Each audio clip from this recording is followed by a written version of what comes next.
അയ്യാ വണക്കം. സെൻറ്റ് റീത്ത സ്കൂളിലെ ഹിജാബ് വിഷയം, ഈ ഹിജാബ് വിഷയം അങ്ങോട്ട് തീരുന്നില്ല എന്നുള്ളതാണ് നമ്മുടെ സമൂഹം നേരിടുന്ന ഒരു പ്രധാനപ്പെട്ട ഒരു പ്രശ്നമെന്ന് പറയുന്നത്. നിലവിൽ സംഭവം എന്ന് പറഞ്ഞാൽ വേറൊന്നുമില്ല, ഈ ഹിജാബ് വിഷയം ഊതി കത്തിക്കാനായിട്ട് ഇവിടെയുള്ള SDP അടക്കം ശ്രമിക്കുന്നുണ്ട് എന്നുള്ളത് വേറൊരു പ്രധാനപ്പെട്ട കാര്യം. തെരഞ്ഞെടുപ്പൊക്കെ അടുത്ത് വരികയാണ്. പക്ഷേ ഈ SDP പേര് പറയാനായിട്ട് ഇവിടെയുള്ള CPMകാർക്കും കോൺഗ്രസ്സുകാർക്കും പേടിയാണ് എന്നുള്ളത് വേറൊരു കാര്യം. കാരണം പല സ്ഥലത്തും ഇവരുടെ അന്തർധാര സജീവമാണ് എന്നുള്ളത് കൊണ്ടാണ്. പോരാത്തതിന് നമ്മുടെ ശിവൻകുട്ടിയെ മത്സരിച്ച് ജയിപ്പിക്കാനായിട്ട്, ഇവിടെ നേമത്ത് നിന്ന് ജയിപ്പിക്കാനായിട്ട് 10,000 വോട്ട് ശിവൻകുട്ടിക്ക് ഞങ്ങൾ മറിച്ചു കൊടുത്തു എന്ന് SDP നേതാക്കളെന്ന് പരസ്യമായിട്ട് പറഞ്ഞൊരു സാഹചര്യം കൂടെ ഉണ്ടല്ലോ. പിന്നെ ഇവന്മാരുടെ അടി എന്ന് പറഞ്ഞാൽ നല്ല കിണ്ണം കാച്ചി അടിയാണ്. പിന്നെ അടിയൊന്നുമില്ല, വെട്ട്. ഇതാണ് SDP ഒരു പ്രധാനപ്പെട്ട രീതി എന്ന് പറയുന്നത്. ആ വെട്ട് കൊള്ളാനായിട്ട് ഇവരെ കൊണ്ട് സാധിക്കില്ല. ആർക്ക്? ഈ CPM കൊണ്ട് സാധിക്കില്ല. പിന്നെ വെട്ട് കിട്ടുമ്പം സഖാവേ രക്ഷിക്കൂ എന്ന് പറയുമ്പോഴായിരിക്കും പിറകെ നിൽക്കുന്ന സഖാവും സഖാവായിരിക്കില്ല, സഖാപ്പി ആയിരിക്കും. അതായത് സുഡാപ്പി പ്ലസ് SDPI പ്ലസ് സഖാവ്, അതാണ് സഖാപ്പി എന്ന് പറയുന്നത്. അതുകൊണ്ട് സഖാപ്പി പറയും ഞാൻ വരില്ല എന്ന് പറയുന്ന ഒരു സാഹചര്യം കൂടെ ഉണ്ടാകും എന്ന് കൃത്യമായിട്ട് ഇവിടെയുള്ള CPM നല്ലതുപോലെ അറിയാം. അപ്പോൾ ആ ഒരു സാഹചര്യം ഉള്ളത് കൊണ്ടാണ് കഴിഞ്ഞ ദിവസം ഇവന്മാരുടെ ഒരു ആംബുലൻസ് ഡിഫി എന്ന് പറഞ്ഞാൽ അറിയാമല്ലോ, ഡിഫിയുടെ നമ്മുടെ ഷിജു ഖാൻ നമ്മുടെ റെയിൽവേ സ്റ്റേഷൻ്റെ മുമ്പിൽ നിന്ന് പ്രസംഗിച്ചത് എന്താണ്? ഈ റെയിൽവേ സ്റ്റേഷൻ എന്ന് പറയുന്നത് ഇവിടെ നിലനിൽക്കണമോ വേണ്ടയോ എന്ന് ഡിഫി തീരുമാനിക്കും. ഡിഫിയുടെ 35 ലക്ഷത്തോളം പ്രവർത്തകർ ഇരച്ചെത്തും എന്നാണ് പറയുന്നത്. ഇരച്ചെത്തി പിന്നെ നമ്മുടെ ഒരു പ്രകടനമുണ്ട് ഇവിടെ എന്നൊക്കെ വലിയ രീതിയിൽ വായ്ത്താളം അടിക്കുന്നതൊക്കെ നമ്മൾ കേട്ടതാണ്. ആ ഡിഫിയുടെ ആംബുലൻസാണ് കഴിഞ്ഞ ദിവസം കത്തിച്ചത്. ഡിഫിയുടെ ആംബുലൻസ് കഴിഞ്ഞ ദിവസം കത്തിച്ചിട്ട് ആര് കത്തിച്ചു? ആ തെമ്മാടികൾ കത്തിച്ചു. ഏത് തെമ്മാടി? അത് തന്നെ, ആ വൃത്തികെട്ടവന്മാർ കത്തിച്ച് കളഞ്ഞു. അല്ലെ, ഏത് വൃത്തികെട്ട മറ്റേ അലവലാദികളില്ലേ, അവന്മാർ കത്തിച്ച് കളഞ്ഞു. ഏത് അലവലാതി? ഉത്തരേന്ത്യയിലെ പോലെ ഇവിടെയും ഉണ്ടില്ലേ ചില വലതുപക്ഷ ഫാസിസ്റ്റുകൾ, ആ വർഗീയവാദികൾ കത്തിച്ചു. അതാരാണ് ഈ വലതുപക്ഷ ഫാസിസ്റ്റ് വർഗീയവാദി എന്നാൽ അവന്മാരി എന്നു. അപ്പോൾ ഇങ്ങനെ പറയുന്ന ഒരു സാഹചര്യമാണ് നിലവിലുള്ളത്. പേര് പോലും പറയാൻ പേടിയാണ്. വെട്ട് കിട്ടുമോ എന്നുള്ളൊരു പേടിയാണ് മെയിനായിട്ടുള്ളത്. കിട്ടിക്കഴിഞ്ഞാൽ ഓടിയാൽ മുഴുക്കൂല എന്നുള്ളത് ഇവർക്ക് കൃത്യമായിട്ട് അറിയാം. ഇവർക്ക് പേടിയാണ്. അതങ്ങനെയാണ്. കാരണം ഈ ഇസ്ലാമിക രാഷ്ട്രങ്ങളൊന്നും തന്നെ കമ്മ്യൂണിസമില്ല. ഈ ഇസ്ലാമും കമ്മ്യൂണിസവും രണ്ട് പോളിൽ നിൽക്കുകയാണ്. ഇസ്ലാം എന്ന് പറയുന്നത് അങ്ങേയറ്റം ദൈവവിശ്വാസം അങ്ങേയറ്റം വച്ചു പുലർത്തുന്ന മതാചാരങ്ങൾ അണുവിട വ്യത്യാസമില്ലാതെ പാലിക്കാൻ നിർബന്ധമുള്ള, ഇല്ലെങ്കിൽ പാലിപ്പിക്കുന്ന ഒരു മതമാണ്. കമ്മ്യൂണിസം എന്ന് പറഞ്ഞാൽ ഇങ്ങേയറ്റത്തെ പോളിൽ നിൽക്കുന്നതാണ്. അങ്ങേയറ്റത്തെ പുരോഗമനവാദം മാത്രമല്ല, മതവിശ്വാസം തീരെ പാടില്ല, ലവലേശം പാടില്ല. അങ്ങനെയുള്ളവന് കമ്മ്യൂണിസത്തിൽ സ്ഥാനവുമില്ല. അതുകൊണ്ട് ഒരു കമ്മ്യൂണിസ്റ്റ് രാഷ്ട്രത്തിൽ ഒരു ഇസ്ലാമിനെയോ, അതായത് ഉദാഹരണം ചൈന, ഉയ്ഗുർ മുസ്ലിങ്ങൾ അവിടെ വോട്ടിച്ചിട്ട് അടിച്ചുകൊണ്ടിരിക്കുകയാണ്. പിന്നെ ഒരു ഇസ്ലാമിക രാഷ്ട്രത്തിൽ ഒരു കമ്മ്യൂണിസ്റ്റിനെയോ കാണാനായിട്ട് സാധിക്കില്ല. ഇവിടെയുള്ള കമ്മ്യൂണിസ്റ്റുകാരൊക്കെ ഇസ്ലാമിസ്റ്റ് രാഷ്ട്രത്തിൽ പോകുമ്പോൾ ഗുജറാത്തി കൽത്തള്ള കെട്ടിയ മലയാളി പെൺ നാണു ഞാൻ എന്ന് പറഞ്ഞ് പല ദഫുമുട്ടും നടത്തിക്കൊണ്ടാണ് അതിനകത്തോട്ട് കയറുന്നത് എന്നുള്ളത് വേറൊരു കാര്യം. അപ്പോൾ ഞങ്ങൾ ആരും കമ്മ്യൂണിസ്റ്റേ അല്ല എന്ന് പറഞ്ഞുകൊണ്ടാണ് അവരവിടെ കയറുന്നത്. ആ രാജ്യത്തിൻ്റെ മതനിയമങ്ങൾ അനുസരിച്ചോളാം ഹുസൂർ എന്ന് പറഞ്ഞുകൊണ്ട് അകത്തോട്ട് കയറിയില്ലെങ്കിൽ തല കാണില്ല എന്നവർക്ക് കൃത്യമായിട്ട് അറിയാം. അതുകൊണ്ട് ഈ രണ്ട് സാധനങ്ങളും എക്സിസ്റ്റ് ചെയ്ത് പോകില്ല എന്നുള്ളത് ഒരു വലിയ സത്യമാണ്. പിന്നെ കേരളത്തിൽ ഇത് എക്സിസ്റ്റ് ചെയ്തു പോകുന്ന ഒരു കാരണം എന്ന് പറയുന്നത്, അത് അങ്ങോട്ട് നോക്കൂ, സംഘപരിവാർ ഭീകരത, ഫാസിസം കിടന്ന് വരുന്നു എന്ന് പറഞ്ഞുകൊണ്ട് രണ്ടും കൂടെ കെട്ടിപ്പിടിച്ച് ഉമ്മയും കൊടുത്തിരിക്കുകയാണ്. അതാണ് ഒരു കാര്യം എന്ന് പറയുന്നത്. ഈ സംഘപരിവാർ ഫാസിസം ഇല്ലായിരുന്നെങ്കിൽ ഇതിനെ ഏറ്റവും കൂടുതൽ വിമർശിക്കുന്നത് ഇതുമായേനെ എന്നുള്ളതാണ്. നമ്മുടെ കേരളത്തിൻ്റെ ചരിത്രം എടുത്തൊന്ന് നോക്കിയാൽ മനസ്സിലാകും. അതാണ് സെറ്റപ്പ് എന്ന് പറയുന്നത്. അപ്പോൾ അങ്ങനത്തെ ഒരു സെറ്റപ്പിലൂടെയാണ് ഈ രണ്ട് സംഭവങ്ങളും കടന്നു പോകുന്നത്. അങ്ങനെ കടന്നു പോകുന്ന ഈ ഒരു സാഹചര്യത്തിൽ ഈ ഇസ്ലാമിക രാഷ്ട്രത്തിൽ കമ്മ്യൂണിസ്റ്റുകാർ കയറി കഴിഞ്ഞാൽ തലവെട്ടികളെയും ആ ഒരു പേടി ഇവിടെയുള്ള കമ്മ്യൂണിസ്റ്റുകാർക്കും ഉണ്ട്. അതുകൊണ്ട് ഇസ്ലാമിനോടോ SDP മുട്ടാൻ ഇവർ മുതിരാറില്ല. മുതിർന്നു കഴിഞ്ഞാൽ പിന്നെ ആസനത്തിൽ കൂടെ കുന്തം കെട്ടി കുത്തി നിർത്തും. ചോദിക്കാനും പറയാനും ഒന്നും ആരും വരില്ല.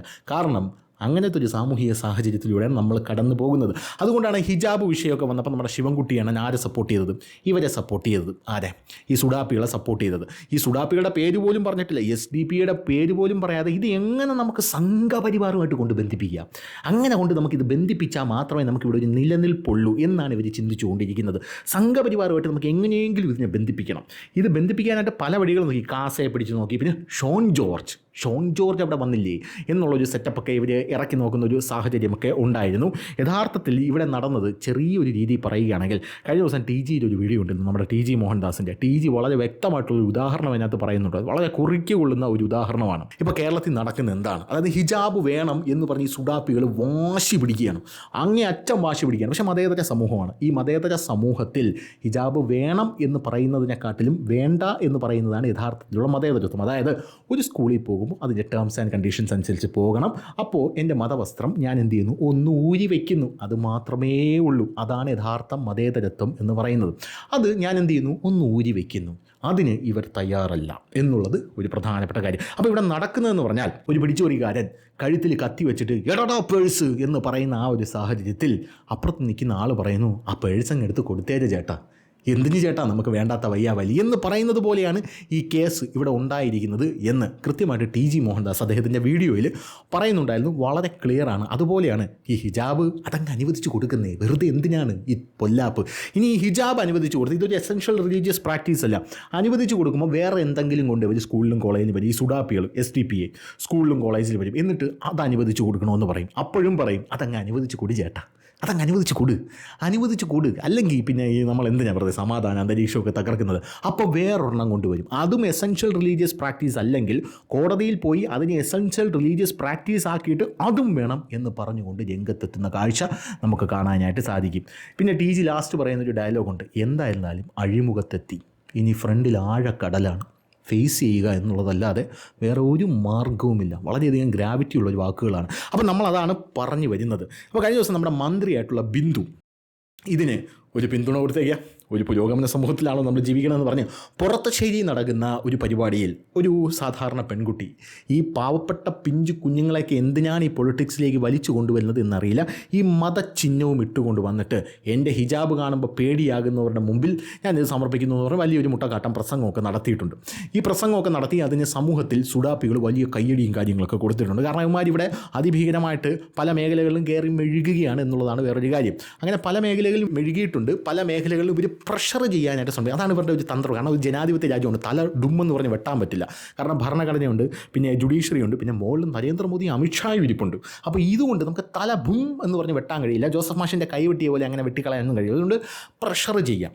അങ്ങനൊരു സെറ്റപ്പ് നമുക്ക് എന്ത് ചെയ്യാം, ഉണ്ടാക്കിയെടുക്കാൻ നൈസായിട്ട്. അപ്പോൾ ഞാനും ഈ പ്രഷറൊക്കെ അനുഭവിച്ചിട്ടുള്ളൊരു മനുഷ്യനാണ്. പൗരത്വ ഭേദഗതി നിയമത്തിൻ്റെ സമയം വന്നപ്പോൾ ഇവർ അതിഭീകരമായിട്ട് പ്രക്ഷോഭത്തിനായിട്ട് ഇറങ്ങിയല്ലോ. അപ്പോൾ ഞാനന്ന് വർക്ക് ചെയ്തിരുന്ന സ്ഥാപനം, ആ സ്ഥാപനത്തിൽ ഞാൻ സംഘപരിവാർ നിലപാടെടുക്കുന്നു എന്ന് പറഞ്ഞ് രാവിലെ ഞാൻ അകത്തോട്ട് കയറി വരുമ്പോൾ ചേട്ടാ എന്ന് പറഞ്ഞ് ചിരിച്ചു കാണിക്കുന്ന ഒരു വേട്ടാവളിയൻ ഒരു 5-6 പേരും കൂടെ ചേർന്ന് രാജിക്കത്ത് സമർപ്പിച്ചു. ഞങ്ങൾ മാസമായിട്ട് റിസൈൻ ചെയ്യാൻ പോവുകയാണ്, ഇല്ലെങ്കിൽ ധനുഷിനെ അവിടെ നിന്നും പുറത്താക്കണമെന്ന് പറഞ്ഞു. അപ്പോൾ അവിടെയുള്ള നമ്മുടെ ചീഫ് എഡിറ്റർ റിസൈൻ ചെയ്തു എന്ന് പറയുന്ന ഒരു സാഹചര്യമാണ് ഉണ്ടായത്. അതാണ് ഈ പ്രഷർ പൊളിറ്റിക്സ് എന്ന് പറയുന്നത്. അങ്ങനെ പ്രഷർ ചെയ്യുമ്പോൾ സ്വാഭാവികമായിട്ട് നമ്മളവിടെ ഒറ്റപ്പെടും.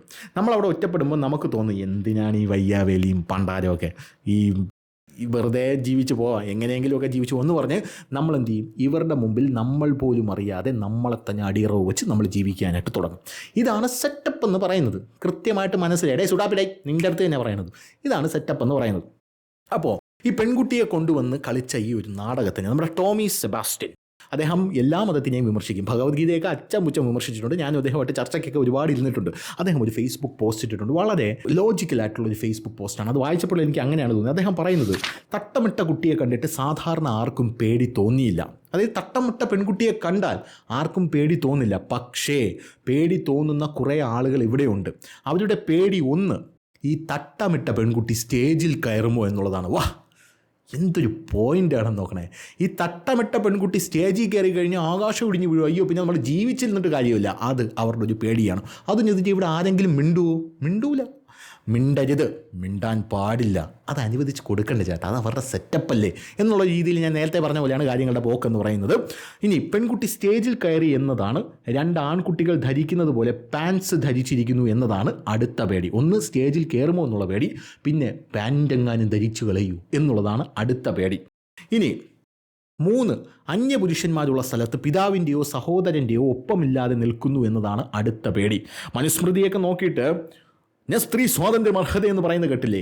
കുഞ്ഞുനാളിൽ അവളെ അച്ഛൻ സംരക്ഷിക്കണം, അത് കഴിഞ്ഞ് യൗവനത്തിൽ അവനെ ആര് സംരക്ഷിക്കണം, അവളെ ഭർത്താവ് സംരക്ഷിക്കണം, അത് കഴിഞ്ഞ് വാർദ്ധക്യത്തിൽ അവളുടെ മകൻ സംരക്ഷിക്കണം. സ്ത്രീക്ക് സ്വാതന്ത്ര്യം അനുവദിക്കരുത് എന്ന് പറയുന്ന ടീംസ് ഇപ്പുറത്തുള്ള സുഡാപ്പികൾ നിരന്തരം സ്ത്രീകളെ തളച്ചിടുന്നതും ഹിജാബ് ധരിപ്പിക്കുന്നതും, സ്ത്രീ എന്താണ് പുരുഷൻ്റെ സഹോദരൻ്റെയോ അല്ലെങ്കിൽ സ്ത്രീ പിതാവിൻ്റെയോ അനുവാദമില്ലാതെ പുറത്തു പോയി കഴിഞ്ഞാൽ അവൾക്കെതിരെ സൈബർ അറ്റാക്ക് നടത്തുന്ന വിഷയങ്ങൾ ഒരുപാട് നമ്മുടെ സമൂഹത്തിൽ ഉണ്ടാവാറുണ്ട് എന്ന് മാത്രമല്ല, ഏതെങ്കിലും ഒരു സ്ത്രീ ഒരു അന്യമതസ്ഥനെ വിവാഹം കഴിച്ചു കഴിഞ്ഞാൽ അനക്ക് മരിക്കണ്ടേ പെണ്ണേ, സ്വർഗത്തിലെ വിറകുള്ളി എന്നൊക്കെ പറഞ്ഞ് പോണ പോക്കിലെ പുകിലാണ്. അപ്പോൾ ഇതൊന്നും നമ്മുടെ ആൾക്കാർ കാണുന്നില്ല. കാരണം എന്താണ്?